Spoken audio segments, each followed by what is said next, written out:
애고자아는 자신의 집에서 주인이 아니다. 모든 정상인은 정말로 부분적으로만 정상이다. 정상적 인간이란 사실 평균적인 의미에서 정상일 뿐이다. 그의 자아는 여기저기에서 크게 또는 작게 정신병자의 자아와 비슷하다. 마음은 빙산과 같다. 마음은 물 위에서 그것 자신의 크기의 7분의 1만 모습을 드러내고 떠 있다. 감정은 언제나 존재한다. 그것들을 어떻게 다루느냐가 중요하다.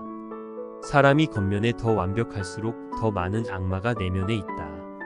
고결한 사람은 악한 사람이 실제 삶에서 하는 일을 꿈꾸는 것으로 만족한다. 인간은 공격하려는 성향을 타고났다. 인간에게 있어서 공격성은 독립적이고 본능적인 기질이다. 그리고 그 성향은 인간의 지적 활동을 강력히 방해한다. 표현되지 않은 감정은 죽어 없어지는 게 아니다. 감정이 살아서 묻히게 되면 나중에 더 괴상망측한 모습으로 다시 나타난다. 자기 자신에 대하여 매우 솔직한 태도를 유지하는 것은 특히 정신 건강에 있어서 훌륭한 생활 습관으로 작용한다. 내 자신의 영혼을 깊이 바라보라. 그리고 먼저 내 자신에 대해서 배워라. 그러면 왜 당신이 이러한 병에 걸릴 수밖에 없었는지 이해할 수 있다.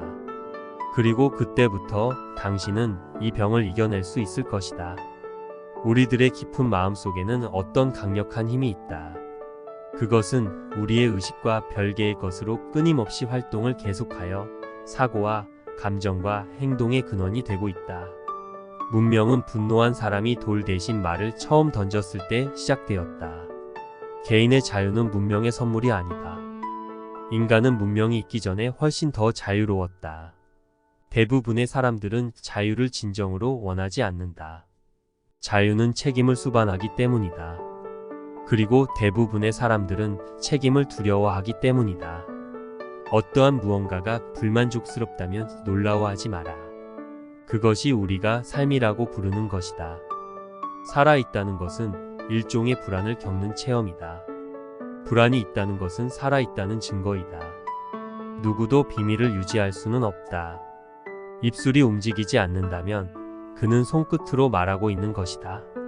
기다릴 줄 아는 사람에게 양보란 것이 필요가 없다. 자신이 비교해야 하는 유일한 사람은 과거의 당신이다. 실패를 거듭하다 보면 비로소 진실의 전모를 알게 된다. 오류의 반복을 통해 진정한 진실을 발견하게 되는 것이다. 어느 날 돌이켜보면 수년간의 투쟁은 당신을 가장 아름답게 만들 것이다. 작은 일에는 생각을, 큰 일에는 마음을 믿어라. 어느 누구도 믿음을 강요할 수 없기 때문에 마찬가지로 어느 누구도 불신을 강요할 수 없다. 자신의 신념대로 살지 않는 사람은 자신의 신념을 믿지 않는 것과 같은 것이다.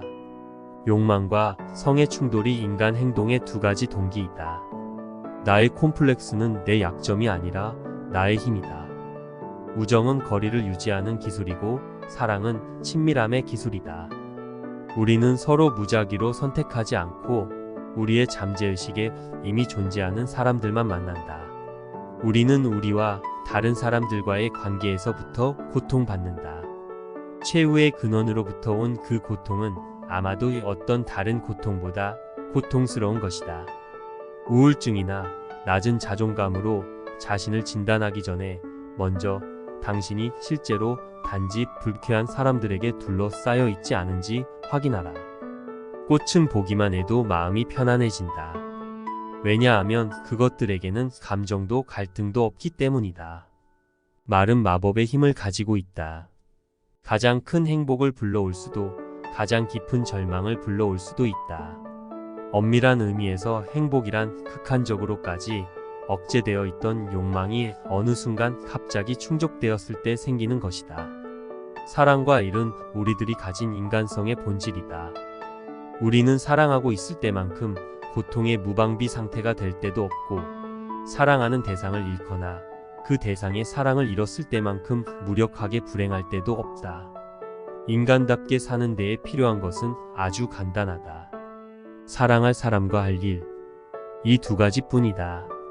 사랑하고 일하라. 일하고 사랑하라. 그것이 삶의 전부다.